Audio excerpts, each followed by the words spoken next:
Last month, I acquired my first business, and today I'm sharing my full experience from how I educated myself to know what to look for, how long it took me to find the opportunity, how I decided what type of business I wanted to buy, and how I navigated the entire buying process. The asset transfer happened this past month, and over the last few weeks, I have been working with the seller to learn how to run the business. The business I acquired is an internet e-commerce business, and it sells a digital product. By the way, if you're new here, my name is Carly. On this channel, I share the business side of modeling. I talk about personal finance, and I also talk about living intentionally. If you're interested in any of those videos, please make sure you subscribe and hit the notification bell so you don't miss my uploads. So how did I even learn about acquisition entrepreneurship? Around the fall of 2022, my brother was looking into buying a business, and he's since gone in a different direction, but that's when I was first introduced to the concept. And the first tangible action I took around buying a business was signing up for emails from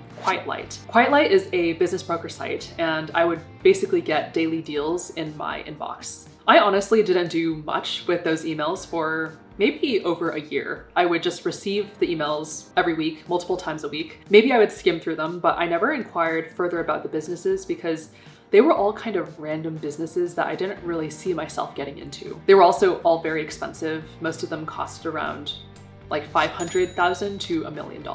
It wasn't until February 2024 I saw a listing that actually sparked my interest. It was a jewelry e-commerce business, and the owner was retiring due to health problems. One of its main selling points was that the buyer didn't need any experience necessary to run the business, which, by the way, I don't think is true, but anyway, I signed the NDA and requested an information packet. The great thing about QuietLight, which no other broker site quite has, is that it's just so easy to get information packets about businesses for sale. All you have to do is click a button, you sign an NDA, and you automatically get emailed all of the financial details, the business insights, and also a pre-recorded interview with the broker and seller. They really give you so much information before you even have to reach out for anything. That listing kicked off my serious interest in buying a business, but I knew nothing at that point. I didn't even know how to read an income statement, much less know what red flags to look out for. So here's how I educated myself. I binged the book Buy Then Build by Walker Deibel. I finished reading and taking notes on that book in like a weekend. And this is, for reference, the first book that almost everyone reads when they are getting into small business acquisition. If you talk to anyone who's buying a business or who has bought a business and you say buy then build, they know what you're talking about. The book is pretty helpful in giving an overview of the technical terms like revenue and profit multiples, understanding the roles of a due diligence team, understanding how to determine what you're looking for in a business, and things like that. But I feel like the author pushes for taking out an SBA loan, which it took me a while to figure out that that wasn't the best route for me. This jewelry business was my case study of sorts. I still needed a lot of guidance, and the only person I knew who had any experience in this area at the time was one of my professors from college, whom I recalled had sold at least one business. I got on a call with him, I learned a lot, and the biggest thing I took away that shaped the way I approached deals going forward was he said something to the effect of, you should be entitled to ask the seller anything you want, including what color are the daisies in his backyard. That gave me the confidence to ask any and all questions I had to whatever seller I reached out to, whereas before I was scared that the questions I had might show my inexperience in searching for a business. But honestly, asking all the questions you have, regardless of how trivial you think they are, is so important because one, you never know when your questions might unearth something important that the owner might not have volunteered. The other thing I used to educate myself were the QuietLight and Flippa information packets. They were really helpful in helping me practice how to read balance sheets and income statements. They also helped me learn how to evaluate a business to determine whether it would be a good deal for me. I mentioned before, QuietLight has this information for free, but I also signed up for the premium version of Flippa. That basically gave me the same information for listings on Flippa without needing prior approval from the seller or broker. Of the information packets I reviewed, I reached out to sellers of the businesses I was interested in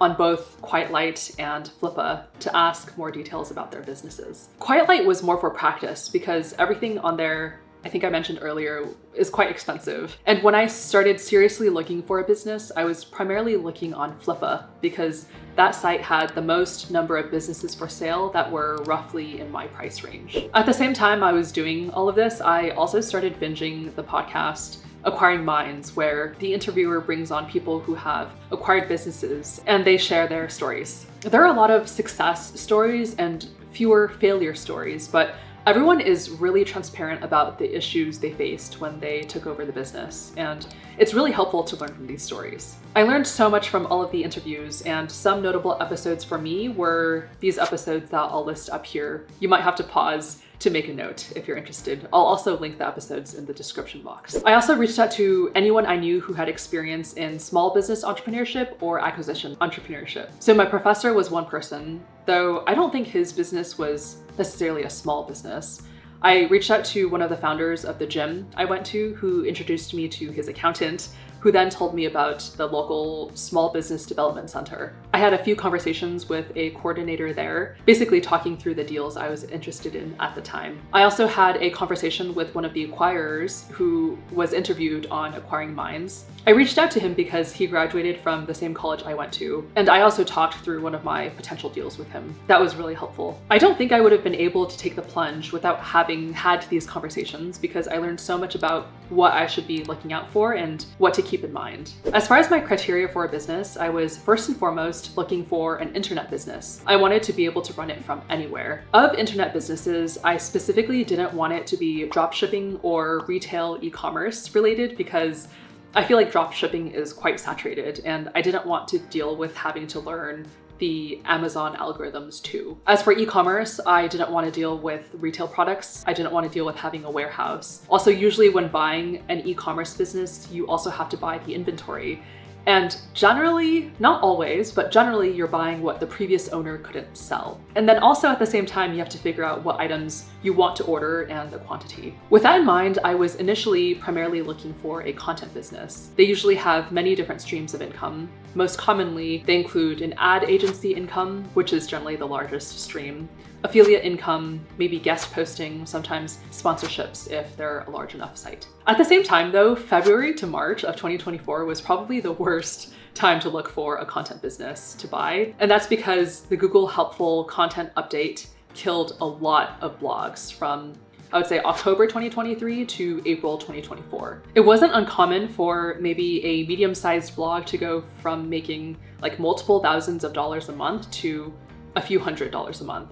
And that happened across many different niches. But overall, between February to April, I found maybe 3 to 4 businesses I was quite interested in acquiring, where I was having in-depth conversations with the sellers. I will say due diligence is exhausting. You have to think about all of the reasons why the business might have issues. You also have to think about how you would grow the business and how to verify the numbers they list in their income statements. Usually when initiating a conversation, I would send over a list of questions and the seller would answer the questions. That would lead to follow-up questions on my end. And it was just like a never-ending cycle. I ended up quitting my job in April because I was just doing too many things. I had submitted an offer on a business also in April, but that ultimately fell through. I ended up pausing my search in May because I was quite exhausted, and I had also gone through all of the inventory on Flippa in my price range. The other thing was that I had planned a camping trip in rural Mongolia for 3 weeks in July, so I didn't want to be in a position where I would have to pause the momentum of closing a deal and doing the asset transfer right as I had no internet for 3 weeks. So instead, from May to July, I just focused on growing my YouTube channel. For my budget, I was looking for a business between $10,000 to $50,000. My lower limit was $10K because I noticed anything below that was a bit riskier. Those businesses generally weren't developed enough where the monthly income justified me spending time on it. The upper limit was $50,000 because I just didn't want to pay more than that. I also didn't want to take out an SBA loan, which is how people afford businesses that cost multiple hundreds of thousands of dollars. This was my first acquisition, and I didn't want to leverage my 401k account, which is the only real asset I had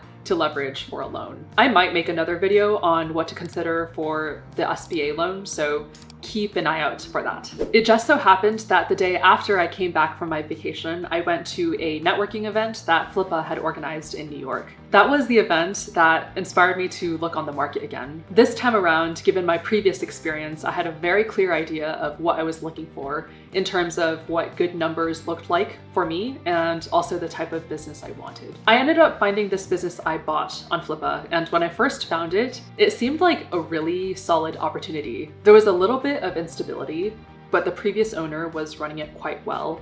And depending on how low I could get the price, it was potentially a really solid deal. To the point where I was like, okay, what's the catch here? I also reached out to a broker I had connected with at the Flippa event to talk through this listing with her as a sanity check. I asked her some questions on what I should look out for with this type of business, and she also gave me additional questions and documents to ask for from the owner. So from when I started the conversation with the owner to when I submitted my offer was about like a week and a half. And I also had to edge out another potential buyer who was also interested in the business. I ended up making the highest offer, and after I funded the escrow account, we started the transition process, and that was between me and the seller. So for me, the whole buying process and my self-conducted due diligence took under a month. And we decided that the asset transfer would happen in September, just so that it would be a clean start with a new month for me and for him. So that's the very extended story of how I acquired my business. I had